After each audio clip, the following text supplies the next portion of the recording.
দুপুর লাঞ্চ করতে বসে গেছে সোনাই। এবারে তোমাদের লাঞ্চের মেনুটা দেখিয়ে দিই। আজ হয়েছে দেখো উচ্ছে চচ্চড়ি, ভেন্ডি চচ্চড়ি আর মূলো শাক ভাজা। মূলো শাক ভাজাটা আমাদের বাড়িতে সবাই খুবই পছন্দ করে।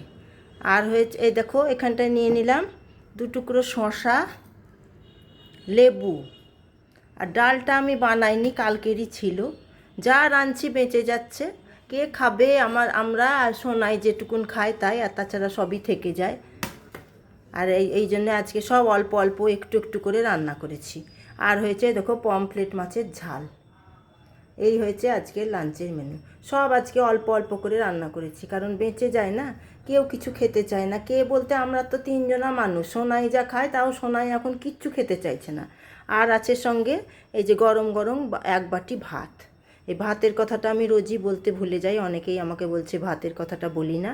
ওই জন্য দেখো বলে দিলাম ভাত। ভাত হয়েছে উচ্ছে চচ্চড়ি, ভেন্ডি চচ্চড়ি, মূলো শাক ভাজা আর পমফ্রেট মাছের ঝাল। আর ডালটা কালকেরই ছিল, শসা লেবু। এই আজকের লাঞ্চের মেনু।